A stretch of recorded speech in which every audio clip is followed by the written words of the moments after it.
Hello guys, my name is Crazy M and today I'm here with an attachment guide for the SKS.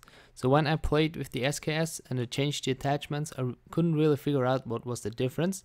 But when I took a closer look right now with the bullet patterns, I actually saw that there is a little bit of a difference, but it's not too big.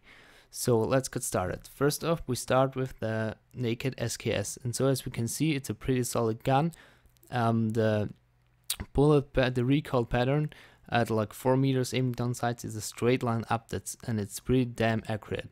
So for starts, it's not that bad as a gun, and if you play it naked, it's actually pretty good. But we can improve that, so let's take a look at the foregrip. With the foregrip, you actually see the hipfire gets a little bit better. The 4 meter aiming down sights is a little bit not that straight.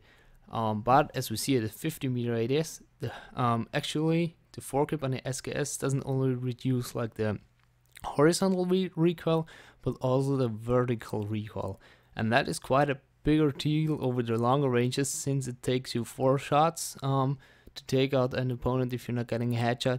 So the vertical recoil can be an issue, and the foregrip actually helps with that. The SKS also got a decent amount of side-to-side recoil, so foregrip isn't a bad idea. Normally the foregrip screws up your accuracy, but in this case it isn't that bad actually, because it's got quite a lot of side-to-side recoil, and the foregrip on this weapon actually reduces the vertical recoil, so this is a good choice.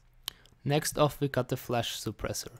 So the flash suppressor without a foregrip actually doesn't really do anything big for you. It only screws up your fire accuracy, and it doesn't reduce that much of the vertical recoil.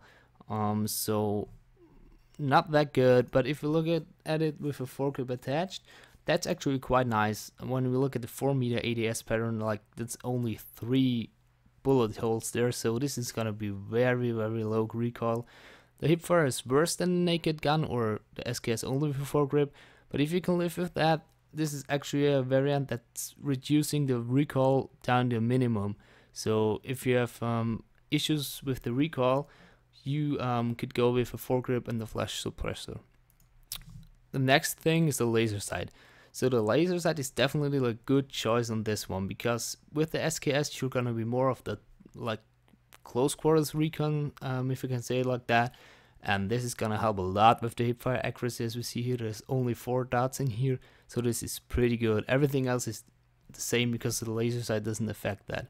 So if you put a foregrip on there, this is actually a pretty solid variant of the SKS. It's got good hipfire, a very good hipfire, and it's got a good and decent shot at the longer ranges. So this is one of my favorites, foregrip and laser sight. The next thing we got is the silencer, and I gotta say the silencer in the SKS is kinda not a bad idea, because you can play the sneaky recon and just go past enemy lines and then sneak up behind them. I actually, without a foregrip, that's not that good idea, but with a foregrip, that's actually pretty solid. So this is what I like to run sometimes as well, and yeah. So the last option that we got, and this is pretty unusual for a sniper rifle, so to say, is we got a heavy barrel. The heavy barrel actually is pretty interesting. So as you see, without a foregrip, yeah, lots of recoil, bad hipfire accuracy.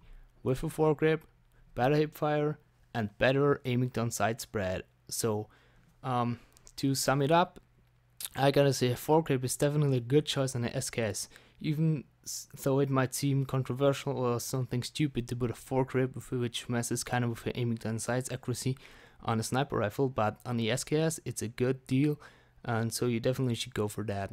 What else can I say? I think the 3 best attachments are laser sight, silencer, and heavy barrel, but it comes down to you can pretty much use everything with that weapon, I gotta say, because the weapon itself is really good, and it's actually good for mid-range engagements, and about that, the accuracy is that good that you can't really screw it up. But I think it comes down to preference, and even though it's pretty similar, I hope it could help you to kind of pick and see what is best for you. So if you enjoyed what you saw, please leave a like and a comment, and if you want to see more attachment guides, please subscribe. So that is it for this video. Have a good day and see you next time.